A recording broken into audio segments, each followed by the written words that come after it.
बड़े से बड़े प्लेनेट में और सूक्ष्म से सूक्ष्म एटम से भी नीचे हिग्स बोसोन में चले जाइए, एनर्जी तक चले जाइए, कहीं भी आप सूक्ष्मता तक चले जाइए, वहां आपको चेतना का, ज्ञान का कोई भी संकेत नहीं मिलेगा। ज्ञान धारण करने वाली एक अलग शक्ति है जो इस शरीर में है, इस जड़ शरीर में, और इस शरीर के द्वारा वो संसार के जड़ पदार्थों का उपभोग कर रही है, उपयोग कर रही है, उसे हम आत्मा कहते हैं, चेतना कहते हैं।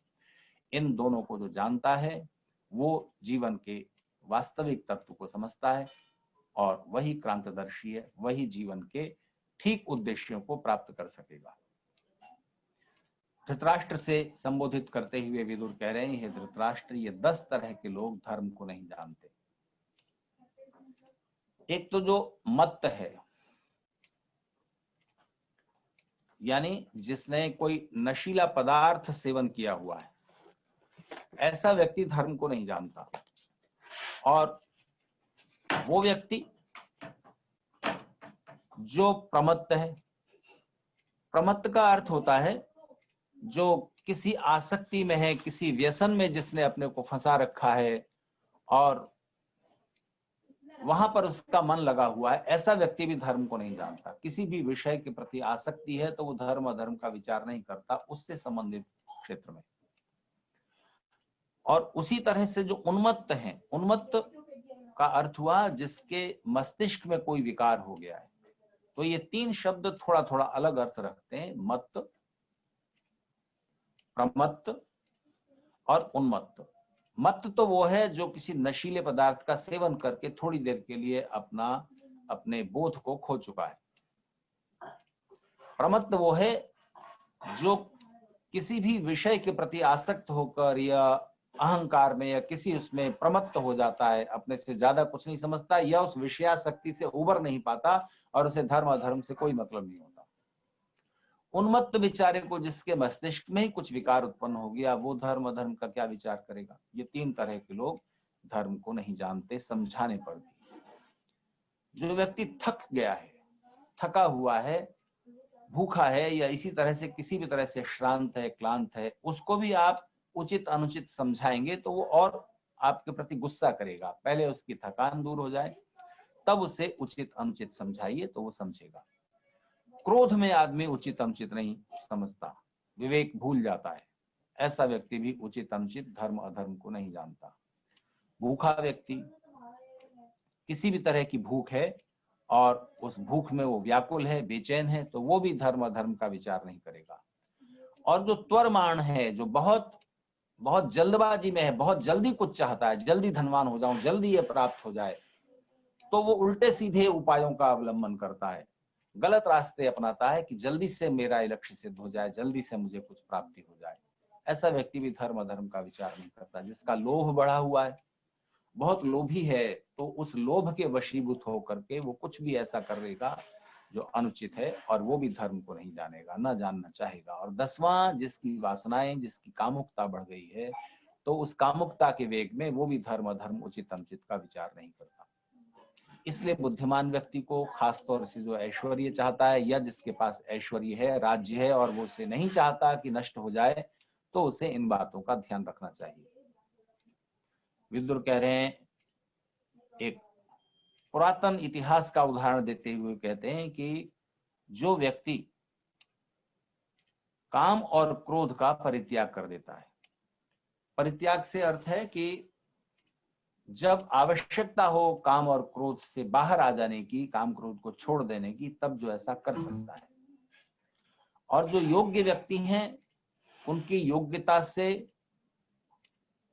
उपयोग करता है, उनकी योग्यता का उपयोग करता है, उनको कार्यों में नियुक्त करता है और उसके बाद उनको धन आदि से उनके कार्य के अनुरूप पुरस्कृत करता है। जो विशेषवित है, विशेषवित का अर्थ हुआ जो किसी भी कार्य की, परिस्थिति की, व्यक्ति की विशेषताओं को जानता है। किसी पदार्थ की विशेषताओं को जाने बिना आप उसका ठीक उपयोग नहीं कर सकते। किसी व्यक्ति की विशेषताओं को जाने बिना आप उसको उस तरह के कार्य में नहीं लगा सकते। तो विशेष का अर्थ एक ये हुआ, और दूसरे ऊंच नीच तारतम्य को, आपसी संबंध को जानने वाला, वो भी विशेषवित है, ऐसा व्यक्ति। और जो श्रुतवान है, जो सुनता है, सुन करके जिसने विद्या संग्रह किया है, वेल इन्फॉर्म्ड है और जो दूसरों को भी, दूसरों के विचारों को भी सुनता है और फिर उचित अनुचित का विवेक करता है। क्षिप्रकारी, कार्यों को शीघ्र निपटाता है। दोनों में अंतर है। जो पिछले श्लोक में कहा, जल्दबाज आदमी धर्म को नहीं जानेगा, उचित अनुचित को नहीं जानेगा। जल्दबाज में त्वरमाण, संस्कृत में उसके लिए शब्द है त्वरमाण, जो बहुत जल्दी चाहता है, जल्दी से ये लक्ष्य मिल जाए, जल्दी से मैं धनवान हो जाऊं, जल्दी से ये उपलब्धि हो जाए।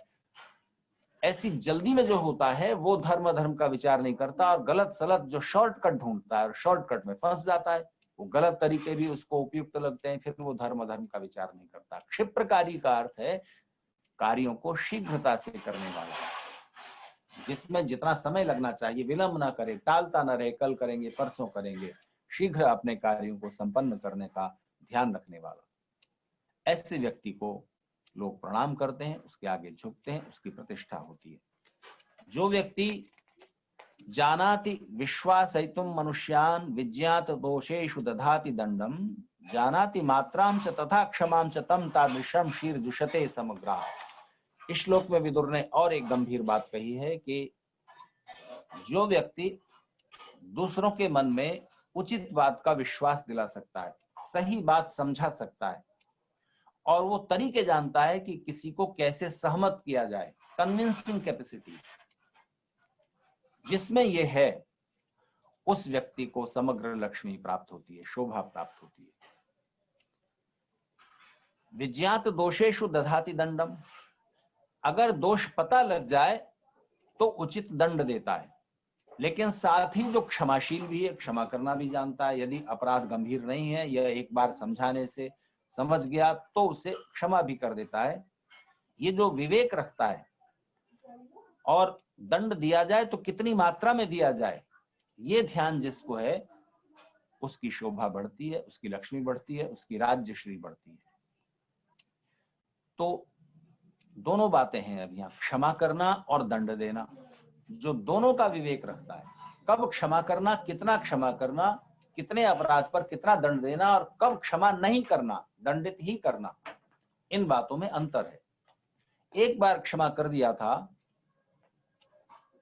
मैं मोहम्मद गौरी को पृथ्वीराज चौहान ने, फिर दोबारा से आक्रमण किया, फिर इस अपराध पर तो क्षमा किया जाना बिल्कुल भी उचित नहीं था। कर दिया, कहते हैं कि उसके बाद फिर किया, फिर किया, फिर किया, हर बार क्षमा करता रहा, और फिर खुद उसी के द्वारा पराजित हुआ, बंदी बनाया गया, मारा गया। सब राज्यश्री नष्ट हो गई, न केवल उसकी बल्कि देश के भी दुर्दिन शुरू हो गए। तो विदुर धृतराष्ट्र को सावधान कर रहे हैं, हर एक राज्याधिकारी को सावधान कर रहे हैं, और जिसका भी कुछ भी छोटा मोटा ऐश्वर्य, हर व्यक्ति अपने में राजा है, हर व्यक्ति के पास कुछ न कुछ तो ऐश्वर्य है, तो सब कुछ शोभा, श्री, लक्ष्मी, धन, ऐश्वर्य नष्ट हो जाते हैं यदि विदुर के बताए इन गुणों को कोई व्यक्ति धारण नहीं करता। सुदुर्बलम नाव जानाति कंचित युक्तो रिपुम सेवते बुद्धि पूर्वम न विग्रहम रोचयते बलस्थैः काले चयो विक्रमते सधीरः। विदुर कहते हैं कि जो किसी को भी छोटा नहीं जानता, दुर्बल नहीं समझता, एक छोटे से वायरस से पूरा विश्व आक्रांत हो गया कि नहीं, तो रोग शुरू होता है, थोड़ा रहता है, तभी जो उसको दबा दे, ये ना समझे कि तो छोटी सी बात है, बढ़ जाएगा। इसी तरह से कोई शत्रु भी दुर्बल है, उसको अंडर एस्टिमेट नहीं करना, कभी भी वो इधर उधर से शक्ति जुटाकर, और अगर उतनी ही शक्ति भी रहे तो भी चुपचाप हमला करके थोड़ा तो नुकसान कर ही देगा। इसलिए सावधानी में जरा भी उसमें ढील नहीं देना, उसको दुर्बल नहीं जानना, छोटा नहीं जानना, अंडर एस्टिमेट नहीं करना, और प्रमाद रहित होकर शत्रु से निपटना, उसका ध्यान रखना, और यदि आवश्यकता पड़े, यदि संभव हो तो उससे वैर विरोध समाप्त कर लेना, और यदि अपने से बलवान है शत्रु तो उससे यथासंभव युद्ध नहीं छेड़ना। लेकिन अगर युद्ध हो ही जाए, युद्ध करना ही पड़ जाए, तो फिर पराक्रम से पीछे नहीं हटना, वही व्यक्ति धीर कहलाता है। प्राप्या पदम न व्यथते कदाचित उद्योग मनविच्छति चा प्रमत्तः दुखम च काले सहते महात्मा धुरंधरस्तस्य जिताः सपत्नाः। ऐसा व्यक्ति जो विपत्ति आने पर व्यथित नहीं होता, परेशान नहीं होता, घबराता नहीं है, बेचैन नहीं हो जाता, धैर्य नहीं खो बैठता, उद्योग मन विच्छति चा प्रमत्ता, और धैर्य बनाए रखते हुए बिना घबराए बिना प्रमत्त हुए उद्योग करता है, पुरुषार्थ करता है उन्नति के लिए, और उस कष्ट को, दुख को, संकट को पराजित करने के लिए निरंतर यत्न करता है। और यदि दुख आ गया है, लंबे समय तक रहने वाला है, तो दुखम च काले सहते, समय पड़ने पर, ऐसी परिस्थिति आ जाने पर उस दुख को जो सहन करने का सामर्थ्य संजोता है, ऐसा धुरंधर व्यक्ति, उसके शत्रु पराजित हो जाते हैं, और जो दुख है, जो विपत्ति है, वो भी पराजित होती है। अनर्थकम विप्रवासम गृहेभ्य पापहि संधिम परदाराभिमर्शम, दंभम स्तैन्यम पैशून्यम मद्यपानम न सेवते यश्च सुखी भवेत्। जो व्यक्ति ऐसा है जो कि बिना प्रयोजन इधर उधर यात्राएं नहीं करता, बिना मतलब ऐसे ही घूम रहा है, उसका कुछ उद्देश्य तो होना चाहिए। कभी कभी किन्हीं प्राकृतिक सुंदरता वाले स्थलों पर सैर करने के लिए, पर्यटन के लिए आप जाते हैं, वो अलग बात है, लेकिन ऐसे ही घूमते रहना, यहाँ चले गए वहां चले गए, उसके पास बैठे, उसका भी समय नष्ट किया, अपना भी समय नष्ट किया, इस तरह नहीं करना। और दूर की यात्रा तो निरर्थक करनी ही नहीं चाहिए, उसमें तो ज्यादा लाभ हो सके, कुछ ज्यादा बड़ा प्रयोजन हो तभी करनी चाहिए, ऐसी विदुर की सलाह है। पापियों के साथ, दुष्टों के साथ, दुर्जनों के साथ संबंध नहीं रखना, उनसे मित्रता नहीं रखना। उनसे अगर काम निकालना पड़े तो वो उसके बदले में आपसे फिर ज्यादा कभी प्रतिफल चाहेंगे, इसलिए सावधानी उसमें रखें। आप अति आवश्यक हो, अनिवार्य हो जाए, तभी थोड़ा बहुत उनकी निकटता चाहिए, वरना उनसे दूरी बनाए रखिए। हिंदी के एक कवि ने कहा है कि दुष्ट लोगों से मित्रता रखोगे तो भी बुरा है, दुष्ट शत्रुता रखोगे तो भी बुरा है। जैसे कुत्ता काटे तो भी बुरा, चाटे तो भी बुरा। परस्त्री गमन से बचना। पिछले श्लोकों में विदुर कह चुके हैं कि जो ऐश्वर्यशाली व्यक्ति, जो राजा, जो शासक इस आसक्ति में फंस जाता है, उसको फिर हनी ट्रैप में फंसाना आसान होता है। शत्रु किसी भी सुंदर स्त्री को भेज करके उसके गुप्त रहस्य हथिया लेगा या उसका विनाश करवा देगा। ऐसा हम वर्तमान समय में भी देख रहे हैं, प्रत्यक्ष देख रहे हैं। आसपास के देशों की नजर डालिए, अगर आप थोड़ा राजनीति और आसपास की व्यवस्थाओं में रुचि रखते हैं, आपको पता होगा। न संरंभेण आरभते त्रिवर्गम आकारितः शंसति तत्त्वमेव, न मित्राय रोचयते विवादम, न पूजितः कुप्यति चाप्य मूढ़ा। जो व्यक्ति मन के आवेगों के वश में आकर धर्म अर्थ काम विषयक कार्यों का आरंभ नहीं करता, यानी कोई निर्णय लेंगे आप, क्रोध में निर्णय लिया गलत होगा, प्रेम में निर्णय लिया वो भी गलत होगा, मोह में निर्णय लिया वो भी गलत होगा। मन के जो भी विकार हैं, मनोवेगों के जब प्रबल स्थिति में हो मनोवेग, उस समय आप जो निर्णय ले लेंगे तो वो निर्णय गलत हो जाएगा। उस समय कार्य आरंभ न कीजिए, थोड़ा रुक जाइए। जब आपकी वो भावनाएं ठहर जाएं, संतुलन में आ जाएं, तब मन की भावना और बुद्धि विवेक दोनों का समन्वय स्थापित करके कार्य आरंभ करें और कोई भी उचित निर्णय लें। अगर पूछा जाए तो सही सलाह ही देता है जो व्यक्ति, और मित्र के साथ छोटी या बड़ी बातों पर झगड़ा नहीं करता। मित्र के लिए, यहां शब्द है न मित्राय रोचयते विवादम, मित्र के साथ विवाद जिसको पसंद नहीं है। क्या होता है, किसी और नीति ग्रंथ में कहा गया है कि अगर आपको मित्रता समाप्त करनी है किसी के साथ तो वाद विवाद कीजिए, बहस कीजिए, बेकार की बातों में बहस उठा लीजिए। अभी वर्तमान राजनीति में कोई मित्र किसान के आंदोलन के साथ है और कोई सरकार के कृषि बिल के साथ है, दोनों आपस में मित्र हैं, लेकिन दोनों इस बिल को लेकर अब काम तो करना है सरकार को, आप बहस करके क्या कर लेंगे। तो मित्र के साथ यदि आप इस पर बहस शुरू करेंगे, जिज्ञासा की तरह उस संवाद को बनाएं, संवाद की तरह बातचीत करें, तब तो मित्रता नहीं टूटेगी। अगर संवाद ने विवाद का रूप ले लिया, वाग्वाद का रूप ले लिया, डिस्कशन न रह करके वो डिबेट बन गई, तो फिर मित्रता में कमी आ जाएगी या मित्रता समाप्त हो जाएगी। विवाद जितना तीखा होगा उतनी ही शीघ्रता से वो मित्रता, मैत्री संबंधों को खत्म कर देगा। इसलिए वाग्वाद करना मित्र के साथ और ज्यादा पैसे का लेन देन, उधार, ये भी मित्रता को समाप्त करने वाला तत्व है, ऐसा अन्यत्र कहा गया है। और अगर आपकी निंदा की जा रही है तो निंदा सुन करके क्रोध न करो और विचार करो कि अगर आपकी निंदा उचित है, सज्जनों के द्वारा की जा रही है, तो जरूर आपके व्यवहार में कहीं कमी है, उसमें सुधार कीजिए। और अगर दुष्ट लोग निंदा कर रहे हैं तो ये अच्छी बात है। दुष्ट लोग तो आपकी किसी सज्जनता की वजह से, किसी उन्नति से चिढ़कर निंदा कर रहे होंगे, उसकी उपेक्षा कर दीजिए।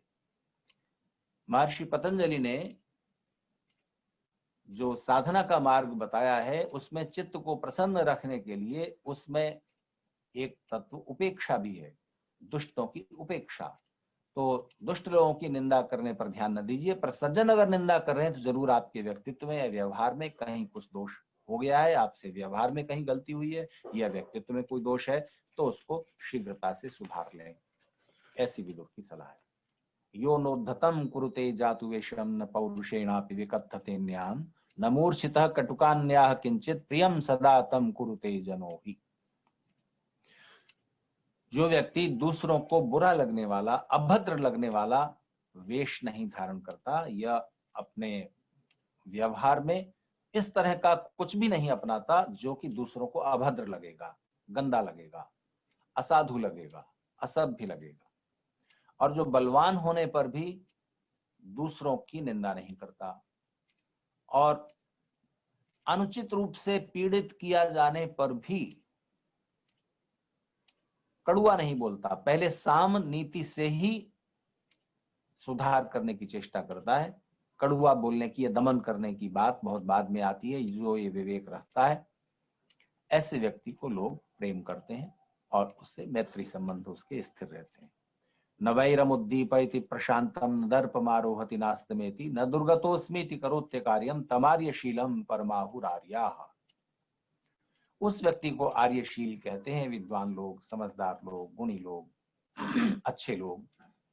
जो व्यक्ति जो वैर, जो शत्रुता, जो दुश्मनी शांत हो गई थी, उसको फिर से उकसाता नहीं, फिर से प्रज्वलित नहीं करता। बात खत्म हो गई तो अब खत्म हो गई, उसको फिर से कुरे दो और फिर से उस वैर को, शत्रुता को, उस वैर भाव को बढ़ाओ, ऐसा नहीं करना चाहिए।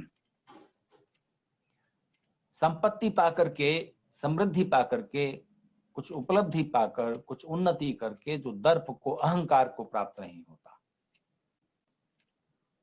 अपनी वास्तविकता को जो समझता है उसको खोता नहीं है। न अस्तमेति, और निम्न कार्यों की ओर नहीं जाता, नीचता की ओर नहीं जाता। जैसे सूर्य एक बार उठता है ऊपर और फिर अस्ताचल की ओर चला जाता है, इस तरह वो अपने ऐश्वर्यों को और अपने जीवन को अस्त नहीं होने देता, नीचे की ओर नहीं आने देता। और कभी विपत्ति आ जाए, कभी कुछ दुर्गति हो जाए, कुछ नुकसान हो जाए, तो ऐसी अवस्था में वो अपने को हीन भावना नहीं लाता और बहुत विषाद में नहीं पड़ता, डिप्रेशन में नहीं आ जाता, बल्कि अपने मन को स्वस्थ रखता है।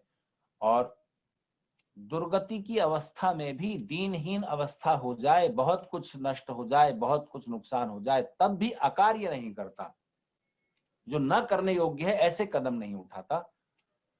वो व्यक्ति श्रेष्ठ स्वभाव वाला है और उसको श्रेष्ठ जन उसकी प्रशंसा करते हैं और उसको उत्तम मानते हैं, उसको प्रतिष्ठा देते हैं। न स्वे सुखे वै कुरुते प्रहर्षम नान्यस्य दुखे भवति प्रहृष्ट दत्वा न पश्चात कुरुते पापम सकथ्यते सत्पुरुषार्यशील। जो व्यक्ति अपने सुख में ही हर्षित नहीं रहता, बस मेरा सुख हो गया और बात खत्म हो गई, अपने सुख से ही प्रसन्न नहीं होता, वही बात जो महर्षि दयानंद सरस्वती आर्य समाज के नियम में लिखते हैं, अपनी ही उन्नति से संतुष्ट न रहना। जो बस मैं, मेरा परिवार और सब कुछ अच्छा चल रहा है और दुनिया भाड़ में जाए, आसपास इतना दुख है और आप उससे निर्लिप्त रहते हैं और उसको दूर करने के लिए कुछ नहीं करते, ऐसा व्यक्ति उत्तम पुरुषों में नहीं गिना जाता, श्रेष्ठ स्वभाव वाला नहीं है। तो अपनी उन्नति में संतुष्ट न रहें, अपने ही सुख में प्रसन्न हो और दूसरे के सुख में हर्षित होना। दूसरों को दुखी देखकर कई लोग बड़ा प्रहर्षित होते हैं, वो भी नीच स्वभाव वाले हैं। और किसी को कुछ दे दिया तो बाद में पछताते हैं, नीच स्वभाव वाले लोग। अरे दे दिया तो दे दिया, देने से पहले सोचते कि आपके सामर्थ्य से बाहर है तो न देते, अब दे दिया तो उसको मन में संताप नहीं करना चाहिए और पहले से उचित समझकर और सुपात्र समझकर कि इसको दिया जाना उचित है, तब देना चाहिए। देशाचारान समयान जाति धर्मान बुभूषते यह सपरावरज्य सयत्र तत्राभिगतः सदैव महाजनस्याधिपत्यम करोति। इस श्लोक में विदुर कह रहे हैं कि जो व्यक्ति अलग अलग देशों के व्यवहारों को जानता है, खास तौर से राज्य शासन में बैठा हुआ व्यक्ति, आसपास के देशों के जन समुदायों के क्या व्यवहार हैं, किस तरह की वो लोग बातचीत करते हैं, क्या उनके संवाद होते हैं, कैसी उनकी भाषा है, कैसा उनके उन समुदायों में रीति रिवाज चलते हैं, इसकी जो परीक्षा करता रहता है। और परावरज्य है जो पहले बाद में क्या करना चाहिए, दाएं बाएं आगे पीछे ऊंच नीच सब कुछ जो जानता है और ऐसा सोच समझकर ही अपने कदम उठाता है, परावरज्य है। ऐसा व्यक्ति सर्वदा स्वामी भाव को प्राप्त होता है। उसको दासता, नीचता या अस्त की ओर, निम्न गति की ओर, दुर्गति की ओर नहीं जाना पड़ता। दंभम मोहम मात्सर्यम पापकृत्यम राजदुष्टम पैशुनम पूगवैरम मत्तोन्मत्तेर दुर्जनैश्चापि वादम यह प्रज्ञावान वर्जयेत स प्रधानः।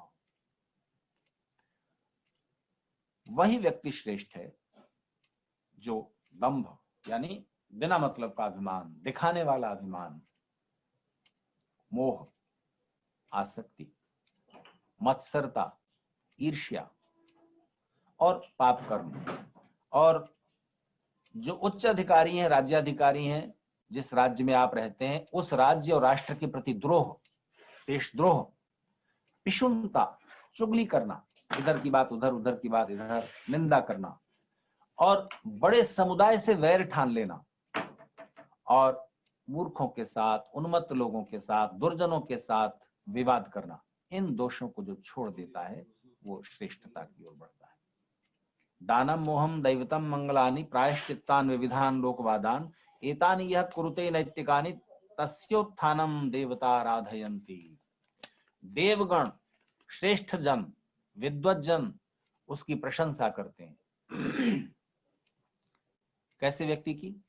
जो व्यक्ति दान करता है समाज के लिए, अच्छी व्यवस्था, अच्छा कहीं पुण्य कार्य हो रहा है उसके लिए, असहाय व्यक्तियों के लिए, और देव यज्ञ करता है, शुभ कर्म करता है, अगर कुछ गलती हो गई उसका प्रायश्चित करता है, आगे से नहीं करूंगा, और विविध जो लोक व्यवहार है उनको ठीक से निभाता है, उसकी देवलोक, श्रेष्ठ लोग उसकी कीर्ति करते हैं, उसकी प्रशंसा करते हैं। समैर विवाहम कुरुते नहीं समय सख्यम व्यवहारम कथांच गुणैर विशिष्टांश्च पुरो दधाति विपश्चितस्तस्य नया सुनीता। जो बुद्धिमान पुरुष, बुद्धिमत्ता क्या है कि अपने समान लोगों के साथ ही संबंध स्थापित करना, चाहे विवाह संबंध हो, चाहे मित्रता हो, चाहे व्यवहार हो, चाहे आपस का संवाद हो, समान लोगों के साथ करना चाहिए, ऐसा विदुर बता रहे हैं। क्या होता है कि अगर अपने से ऊंचे लोगों के साथ आप ज्यादा बोलेंगे, बढ़ चढ़ कर बोलेंगे, उनके पास बैठकर आप बराबरी पर बातचीत न करें। ऐसा नहीं है कि जो आपसे श्रेष्ठ हैं, आयु में बड़े हैं, विद्या में बड़े हैं, धन में बड़े हैं, पद में बड़े हैं, उनके पास आप बैठे उठे नहीं या उनसे कोई मित्रता न रखें। यहाँ मित्रता का आशय है कि जो बड़े लोग हैं, श्रेष्ठ लोग हैं, उनसे बराबरी की मित्रता आपकी नहीं होगी कि आप उनसे विवाद भी कर सकें मौका पड़ने पर, या बराबरी के स्तर पर बातचीत कर सकें। आपको उनकी बात सुन लेनी होगी। प्रायः बड़े लोगों के साथ एक तरफा संवाद होता है, आप उनकी सुनते हैं और जिज्ञासा जगाते हुए केवल थोड़ा प्रश्न कर सकते हैं। एक प्रश्न आपने किया, उस पर उन्होंने कुछ बताया, आप उससे सहमत नहीं है तो एक बार और छोटा सा प्रश्न कर दीजिए, लेकिन आप बहस में नहीं पड़ सकते हैं। बराबरी के स्तर पर उनसे संवाद नहीं किया जा सकता, किया जाना भी नहीं चाहिए, नहीं तो उनके सम्मान को ठेस लगेगी। तो जो आपस की बातें हैं, जो दो बराबर के मित्रों में हो जाती हैं, खुल करके जैसी बात कर लेते हैं, वैसा उनके साथ नहीं कर सकते, इसलिए मित्रता तो बराबरी के उस पर ही होगी। विवाह संबंध भी बराबर के कुल में होने चाहिए।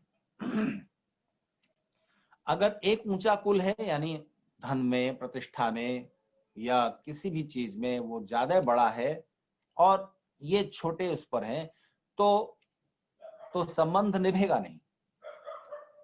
बराबर अगर बेटी उच्च कुल में दे दी गई तो बराबर ताने मिलेंगे, कोई भी कुछ कह देगा, कैसे परिवार से आई है। तुम्हारे यहाँ ये थोड़ी होता होगा, तुम्हारे यहाँ किसी ने कार देखी थी, यहाँ अधिक ऐश्वर्य में आ गई, तो इस तरह का कभी सुनने को मिल जाए तो उसे कचोट होगी। बराबरी के स्तर पर संबंध शोभा पाते हैं। हाँ, मान लीजिए उस उच्च कुल के, धनवान कुल के युवक में कोई न्यूनता है, मान लीजिए कम पढ़ा लिखा है, फिर परिस्थितिवश मन नहीं लगने के कारण वो ज्यादा पढ़ाई लिखाई नहीं कर सका, और ये धन से कम है परिवार, लेकिन इसमें जो लड़की है जिसका संबंध यहाँ आप करना चाह रहे हैं ज्यादा पढ़ी लिखी है, ज्यादा योग्य है, या किसी और गुण में उससे ज्यादा है, तो वहां बैलेंस बराबर हो गया। ऐसा मैं मानता हूं, ये मेरी व्याख्या है। विदुर तो सिर्फ बात इतनी कहकर समाप्त कर दे रहे हैं, समयर विवाहम कुरुते न हीनहि, हीन कुल में नहीं जाना। तो यहाँ वो बड़े कुल की चर्चा नहीं कर रहे हैं, हीन उसमें ना दीजिए बेटी और ना लीजिए, तो ये एक तरफ से तो रहेगा ही। आप उच्च कुल में देना चाहेंगे तो आप दूसरे की दृष्टि में हीन हो गए ना, तो विदुर कह रहे हैं कि हीन कुल में नहीं संबंध करना। तो आप उनकी दृष्टि में हीन हैं अगर, तो उनके साथ संबंध क्यों स्थापित करें, अगर वो आपको किसी भी स्तर पर छोटा मानते हैं।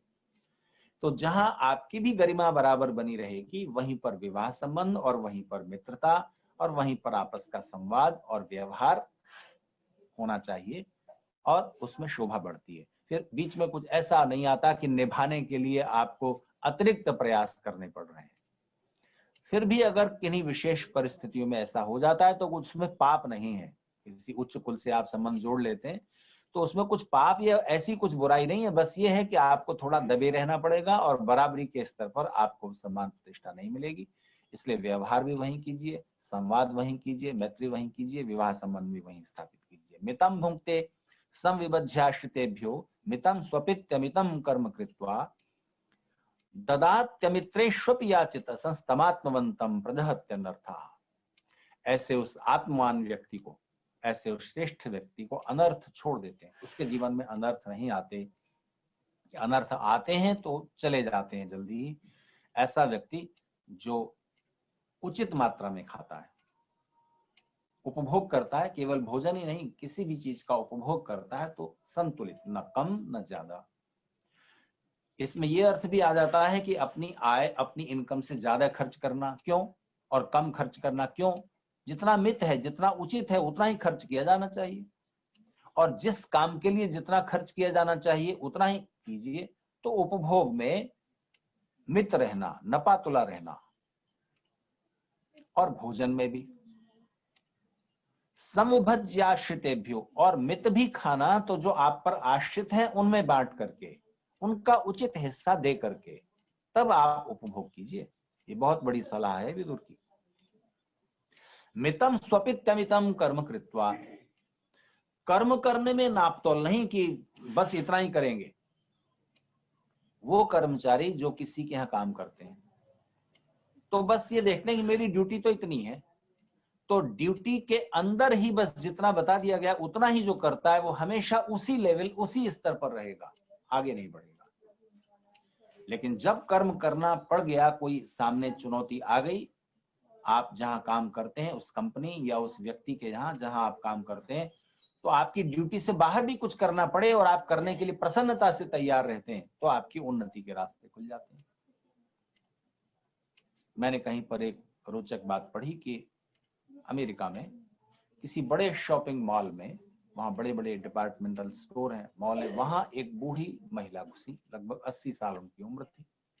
तो वो कुछ ढूंढ रही थी, तो वो इधर उधर घूम रही थी और उन्हें अपनी इच्छित चीज मिल नहीं रही थी। तो जो सेल्समैन था वो उनके पास गया, उसने उनकी परेशानी पहचानी और समझ गया कि ये कुछ ढूंढ रही हैं। तो उसने पूछा कि मैडम कुछ आपको चाहिए, मैं मदद करूं? तो उस महिला ने कहा कि मुझे ये चीज चाहिए जो मिल नहीं रही। तो उसने ढूंढ करके, वहां मिसप्लेस हो गई थी, वहां जहां होनी चाहिए थी वहां नहीं थी, ढूंढ ढांड के इधर से ला करके उसने उनको उपलब्ध करा दी। ये उसका काम था, ये तो उसकी ड्यूटी के अंदर था। तो इतनी देर में बाहर बारिश शुरू हो गई। ये महिला बाहर जाना चाह रही थी, अब देर हो रही है, बारिश पता नहीं कब रुकेगी। तो इस कर्मचारी ने छाता उठाया और इन बूढ़ी महिला को कहा कि मैडम मैं आपको बाहर तक छोड़ा हूं, आपकी गाड़ी कहां पर है? तब की बात है जब मोबाइल होते नहीं थे कि ड्राइवर को फोन कर दो यहाँ ले आए, और प्रायः विदेशों में ड्राइवर होते नहीं है, जनसंख्या कम है, तो साधनों से स्वयं ही काम करना होता है। तो उस महिला ने कहा कि हाँ मुझे वहां तक पहुंचा दो, गाड़ी वहां खड़ी हुई है मेरी। तो उसने सहारा देकर के, सीढ़ियां गीली हो गई थी, उनको सहारा देकर के उतारा, और सहारा दिए हुए, क्योंकि जमीन गीली हो गई थी, छाता लगाकर, खुद भीगा, भले ही थोड़ी छींटें इस पर आई लेकिन उनको नहीं भीगने दिया, उनको जाकर के और उनकी कार तक छोड़ाया। दूसरे दिन कोई आदमी चलते चलते, उस महिला ने इस सेल्समैन का नाम पूछ लिया था, नाम क्या है। तो अगले दिन इसका नाम पूछता हुआ एक आदमी आया कि वो कहाँ है। तो इसने बताया कि मैं बताइए क्या बात है। उनका कल एक बूढ़ी महिला यहाँ आई थी, आपने उनको छाता लेकर के कार तक पहुंचाया था, आप ही हैं। जी हाँ मैं ही हूँ। इसको लगा कि पता नहीं क्या उनकी कोई चीज गिर गई, रह गई, ऐसा कुछ हुआ होगा। तो उन्होंने कहा क्या आप समय निकाल सकते हैं, सैटरडे संडे जिस दिन आपकी छुट्टी हो, ये एड्रेस है, आप मिलने के लिए आ सकते हैं क्या, वो आपसे मिलना चाहते हैं। तो गया, तो वो ऐसे व्यक्ति की मां थी, जो व्यक्ति तलाश रहा था किसी ऐसे व्यक्ति को जो बहुत ईमानदार हो और अपनी ड्यूटी से भी आगे जाकर काम कर सके। पूरे उसके डिपार्टमेंटल स्टोर्स की चेन थी पूरे देश में। तो उसने कहा आप इस पद को संभालना चाहेंगे। तो इसने खुशी से कहा बहुत अच्छी बात है। तो अब ये, जब आप ड्यूटी से अतिरिक्त कुछ कर देते हैं, अमितम कर्म कृत्वा, उसमें नापतोल मत करिए। जितना थोड़ा एक कदम आगे बढ़कर भी किया जा सकता है किसी दूसरे के लिए कुछ सहयोग, तो करने को तैयार जो रहता है। लेकिन नींद में, आराम में, विलासिताओं में जो मित्र रहता है, नपातुला, जितना उचित है। ददात्य मित्रेष्वपि याचिता सन, जो उसके मित्र नहीं है, ऐसा भी व्यक्ति अगर उसके पास कुछ मांगने आया, कुछ याचना करने आया, तो उसका भी सहयोग कर देता है। ऐसे व्यक्ति के अनर्थ दूर हो जाते हैं। विपत्तियां, संकट आते भी हैं, कुछ गलत चीज ऊंच नीच होती भी है, तो वो जल्दी ही शांत हो जाती है, समाप्त हो जाती है। चिकीर्षितम विप्रकृतम च यस्य नान्ये जनाः कर्म जानन्ति किंचित मंत्रे गुप्ते सम्यक अनुष्ठिते च नाल्पोप्यस्य च्यवते कश्चिदर्थः। जिस व्यक्ति के चाहे हुए काम जो वो करना चाहता है, और जो किसी के विरुद्ध भी कुछ करना चाहता है, चाहे वो विप्रकृत हो चाहे चिकीर्षित हो, नहीं चाहे हुए भी काम भी करने पड़ते हैं, या कई बार विरुद्ध भी करना पड़ता है किसी व्यक्ति के। जैसे राजा जो है, उसको तो किसी शत्रु के विरुद्ध भी कुछ छानबीन करनी होगी, आचरण करना होगा। उसके विरुद्ध है, राज्य के अनुकूल है, अपने देश की जनता के अनुकूल है। तो ऐसे कार्य जो भी वो करना चाहता है, या नहीं करना चाहे हुए भी विप्रकृत कार्यों को भी दूसरे लोग जानते नहीं, जान नहीं पाते। उसकी गोपनीयता, उसकी जो कॉन्फिडेंशियलिटी है वो बनी रहती है, भेद खुल नहीं पाता। जब काम हो जाता है, पूरा हो जाता है, तभी दूसरे लोग जान पाते हैं। उस पुरुष का कोई काम थोड़ा सा भी नष्ट नहीं होता। इस बात को विदुर पहले भी कह चुके हैं कि अपनी योजनाओं को गुप्त रखना, वो व्यक्ति बुद्धिमान है। कृतमेवास्य जानन्ति स वै पंडित उच्यते।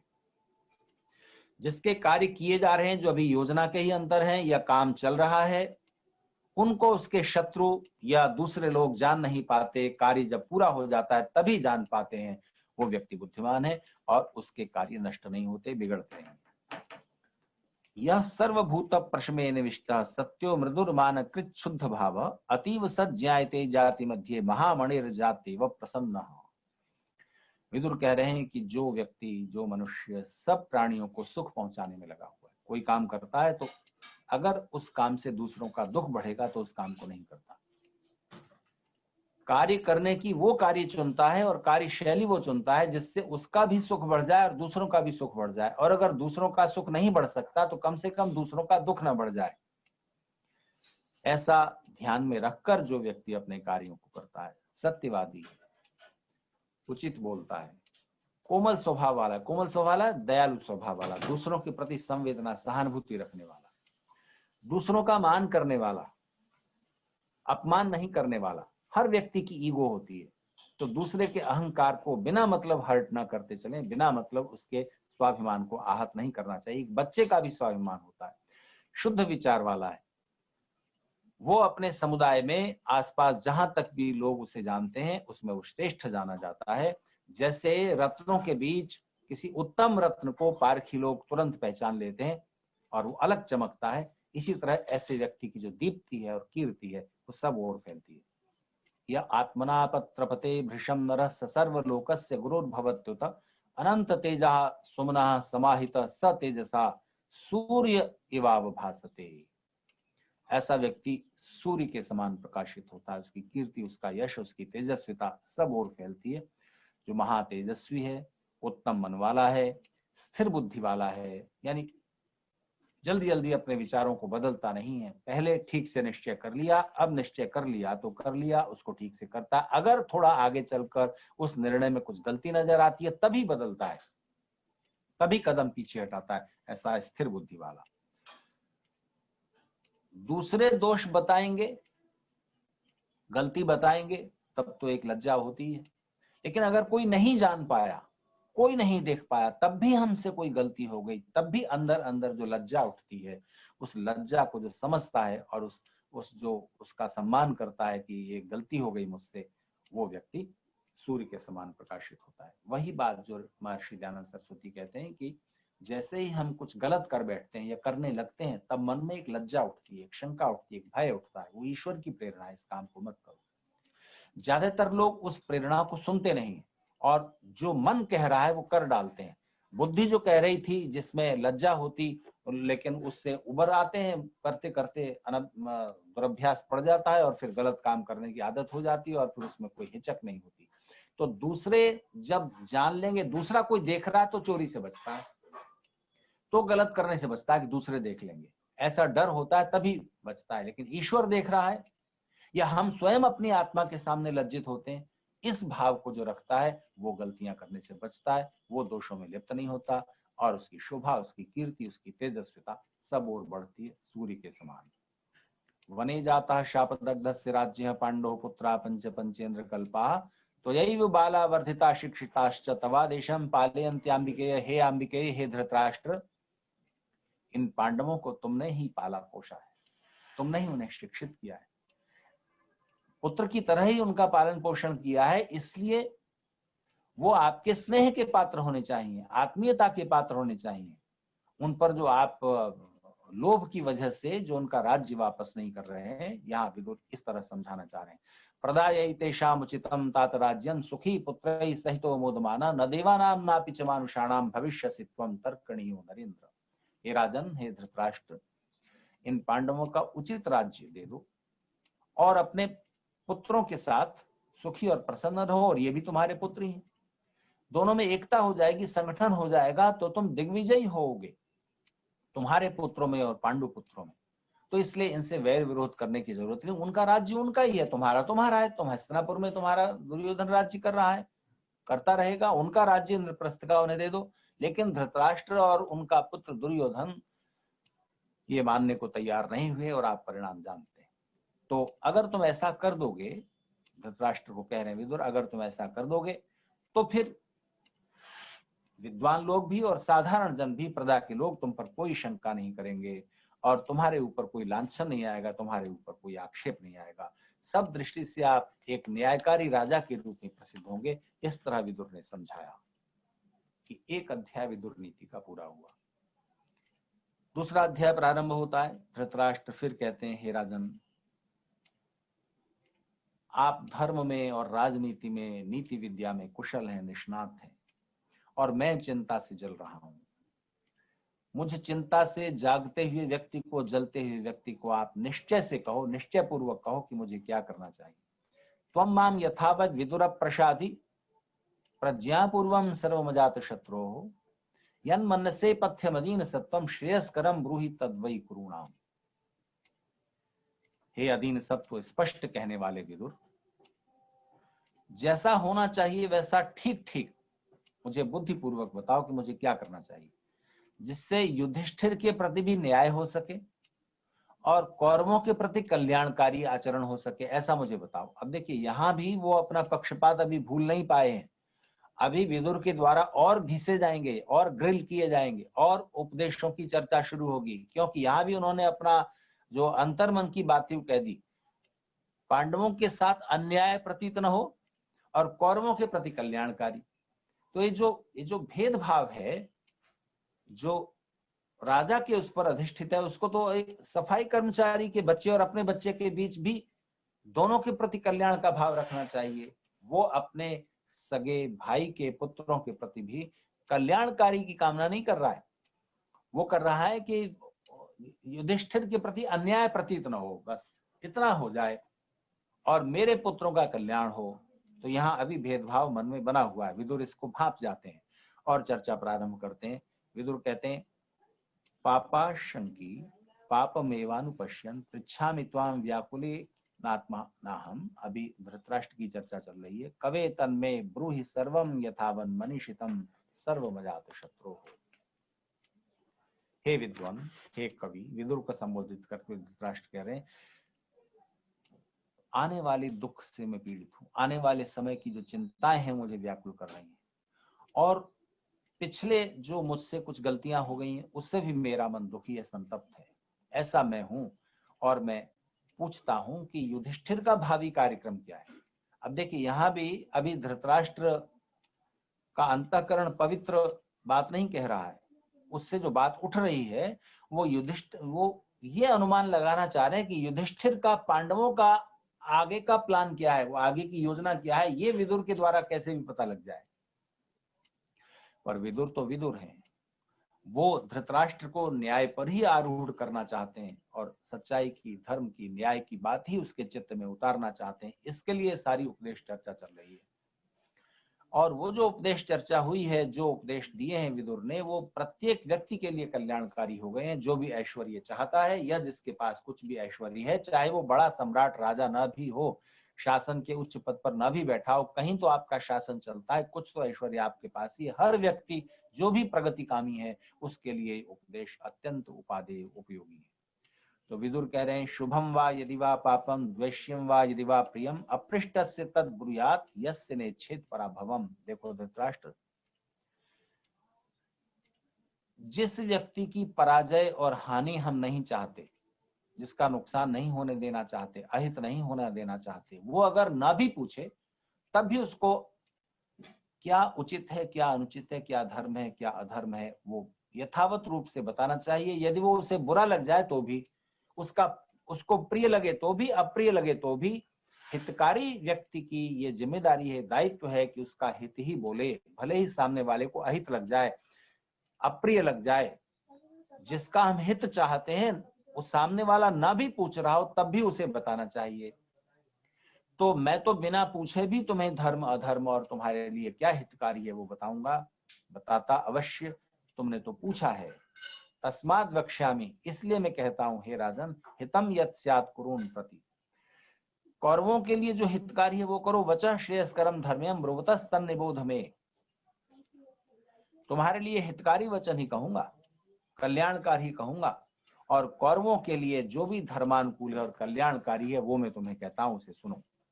मिथ्योपेतानि कर्माणि सिद्ध्ययुर्यानि भारत, अनुपाय प्रयुक्तानि मास्म तेषु मनः कृथा। बहुत बड़ी बात विदुर कह रहे हैं और मैं इसको थोड़ा विस्तार से आपसे कहना चाहूंगा। विदुर कह रहे हैं, हे धृतराष्ट्र, कपट से युक्त जुआ आदि खेल करके या गलत तरीकों को अपनाकर, आर्य मर्यादाओं को तोड़कर, संस्कृति सभ्यता के, धर्म के, न्याय के नियमों को भंग करके, उल्लंघन करके, असद उपायों से अगर कोई काम सिद्ध भी होता है तो वो त्याज्य है, वो निंदित है। फिर सुनिए, अगर छल कपट बेईमानी जुआ आदि जो कि युधिष्ठिर ने, दुर्योधन ने खेला है और राज्य छीना है पांडवों का, उसकी ओर संकेत करते हुए विदुर कह रहे हैं, गलत तरीकों से जो काम सिद्ध होता भी हो तो भी वो निंदनीय है और त्याज्य है, उसको छोड़ना चाहिए। और अगले श्लोक में कह रहे हैं, तथैव योग विहितम यत्तु कर्म न सिद्ध्यति उपायुक्तम मेधावी न तत्र ग्लपेन मनः। और अगर अच्छे उपायों से, पूरे पुरुषार्थ से कोई काम किया और सफल नहीं हुआ, सिद्ध नहीं हुआ, तो भी मन को ग्लानि की ओर नहीं ले जाना चाहिए। अपने मन को हीन नहीं समझना चाहिए, अपने को हीन नहीं मानना चाहिए कि अरे ये काम बिगड़ गया। तो इन 2 श्लोकों में विदुर ने धर्म की, न्याय की एक मौलिक बात कही है, जीवन व्यवहार की एक मौलिक बात कही है, और इस पर विचार करना आवश्यक है। विदुर कह रहे हैं, साफ साफ समझ लीजिए, धृतराष्ट्र के माध्यम से हमको, आपको, सबको कह रहे हैं कि अगर गलत तरीकों से, अन्याय युक्त कार्यों से, छल कपट बेईमानी आदि का सहारा लेकर के अगर काम सिद्ध भी हो जाए तो वो निंदनीय है, उसको छोड़ दो, वो सफलता भी गलत है। और अगर सही उपायों से पूरा पुरुषार्थ करके काम सिद्ध भी ना बनता हो तो भी वो पुरुषार्थ प्रशंसनीय होगा।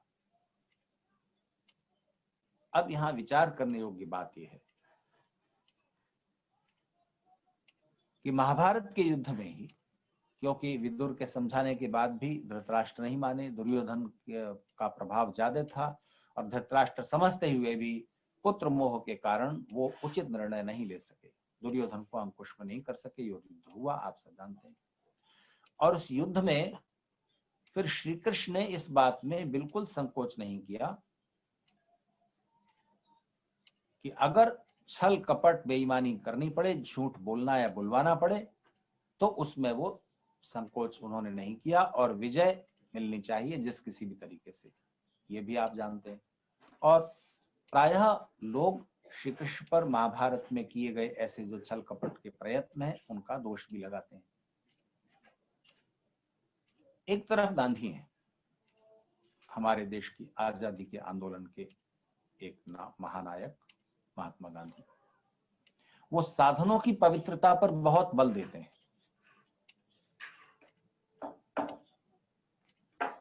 साध्य तो जो आप सिद्ध करना चाह रहे हैं, जो काम करना चाह रहे हैं, वो तो पवित्र हो ही, आपका जो उद्देश्य है वो तो पवित्र होना ही चाहिए, वो तो अच्छा होना ही चाहिए, लेकिन उसको प्राप्त करने के जो साधन हैं वो भी गलत नहीं होने चाहिए, निंदनीय नहीं होने चाहिए, अधर्म युक्त नहीं होने चाहिए। तो यही बात तो विदुर भी कह रहे हैं। तो क्या किया जाए? साधनों की पवित्रता पर पूरा ध्यान रखा जाना चाहिए। हाँ, मेरा उत्तर है हाँ। विदुर कह रहे हैं हाँ, सब धर्मशास्त्री और नीतिकार, भारतीय नीतिकारों की पूरी परंपरा यही कह रही है कि साधन भी पवित्र होने चाहिए। आप गलत तरीकों से काम सिद्ध कर भी लेंगे, विजय पा भी लेंगे युद्ध में, तब भी उससे क्या, वो निंदनीय ही रहेगा। तो फिर यहां महाभारत युद्ध में तो यहां पर ध्यान देने की बात है, अगर युद्ध के न्यायपूर्ण नियमों के साथ लड़ा जा रहा है तो फिर ठीक है, लेकिन सामने आपका मुकाबला एक धूर्त शत्रु से है, वो धूर्तता करने से, छल कपट करने से जरा भी नहीं हिचक रहा, तब फिर आपका भी अधिकार बन जाता है, फिर आपको दोष नहीं दिया जाएगा, फिर आपको दोष नहीं दिया जाएगा। इसलिए सामने वाला जिस तरह के शस्त्र से लड़ रहा है वैसा ही शस्त्र आपको अपनाना पड़ता है। अगर सामने वाला धनुष बाण से लड़ रहा है तो आप तलवार से नहीं लड़ सकते, क्योंकि धनुष बाण दूर से छोड़ा जा रहा है। भाले से लड़ रहा है, नजदीक आ गया, तलवार से लड़ रहा है तब आप धनुष बाण का इस्तेमाल नहीं कर सकते, क्योंकि धनुष बाण तो दूर से युद्ध करने में काम आएगा, और आप रथ पर बैठे हुए, आमने सामने की लड़ाई तलवार से लड़ी जाएगी। सामने वाले के हाथ में जैसा शस्त्र है वैसा ही शस्त्र आपको लेना पड़ता है। तो जब खेल के नियम बदल जाएं तब आपको भी उन्हीं नियमों के अंदर खेलना चाहिए, नहीं तो आप हारेंगे। इसलिए आज के समय में अगर कोई आदमी चुनाव लड़ता है तो उसको पैसा खर्च करना पड़ेगा कि नहीं? पोस्टर लगेंगे, कारें दौड़ेंगी, प्रचार होगा, लोगों तक पहुंचने के लिए साधन लगेंगे, और दूसरा आदमी शराब पिला रहा है और गलत धारणाएं फैला रहा है और गलत तरीके से चुनाव जीतना चाह रहा है, बूथ कैप्चर कर रहा है, गुंडों का सहारा ले रहा है, तब एक अच्छा व्यक्ति क्या करे, मुझे बताइए। आज के संदर्भ में आपसे पूछता हूं, तब अच्छे लोग अच्छाई का हवाला देते हुए नहीं, हम तो साधनों की पवित्रता का ध्यान रखेंगे, तो राजनीति से हट जाएंगे, और एक समय आएगा कि संसद में गुंडे, बदमाश, बेईमान, दुष्चरित्र, भ्रष्टाचारी ही भर जाएंगे, तब आपका देश कैसा होगा, कल्पना कीजिए। इसलिए उन धूर्तों को पराजित करने के लिए उस समय वो जैसे साधन इस्तेमाल कर रहे हैं वैसे ही उनसे बढ़ चढ़कर उन साधनों का इस्तेमाल करना न्याय संगत है, और वो साधन भी उस समय पवित्र हो गए थे। तो श्री कृष्ण ऐसे ही नहीं इस्तेमाल कर लेते हैं, पहल उन्होंने की है, कौरवों ने की है, पहल उन्होंने की है, तब उन्होंने उन साधनों को अपनाया है। इसलिए इस बारीक बात को ध्यान में रखना है। सामान्य स्थिति में साधनों की पवित्रता का पूरा ध्यान रखें, लेकिन जब मुकाबला धूर्त शत्रु से है और वो आपको हानि पहुंचा रहा है, तो हानि से बचने के लिए ध्यान दीजिए, लाभ के लिए साधनों की अपवित्रता बिल्कुल त्याज्य है, पूरी तरह त्याज्य है। न्याय मार्ग से ही जाइए, साधन पवित्र रखिए। लेकिन अगर हानि से बचने के लिए एक चोर आपके घर में घुसा है और आपको मार डालना चाहता है और मार करके लूट लेना चाहता है, तब आत्मरक्षा के लिए झूठ बोलना, छल कपट करना तो छोटी बात है, मार डालना भी पड़े तो उसमें हिचकिए नहीं। आत्मरक्षा का अधिकार संविधान भी देता है, धर्मशास्त्र भी देते हैं। तो ये बारीक बात ध्यान में रखने की होती है। इसलिए महर्षि दयानंद सरस्वती ने श्री कृष्ण को प्रमाण पत्र दिया है, किसी और व्यक्ति के लिए उन्होंने नहीं कहा। उन्होंने कहा योगेश्वर श्री कृष्ण एक आप्त व्यक्ति थे, उन्होंने जन्म से लेकर मृत्यु पर्यंत कोई भी पाप नहीं किया। तो ऋषियों की बात को और हमारे जो प्राचीन नीतिकार हैं, उनकी बात को अलग अलग संदर्भों में बारीकी से समझने की आवश्यकता होती है। तो इन श्लोकों में विदुर ने धृतराष्ट्र को ये उपदेश दिया। आज की चर्चा यहीं रोकता हूँ। धन्यवाद। आर्य जगत के वैदिक विद्वान डॉक्टर वागीश आचार्य जी के सानिध्य में जीवन व्यवहार के दिव्य उपदेश विदुर नीति के प्रकाश में पर प्रकाश डालते हुए बहुत सरल अर्थों में विवेचन किया। आचार्य जी की ओजस्वी वाणी है।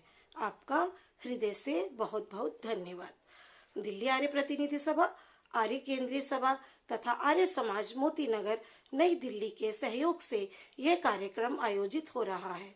सादर अभिनंदन।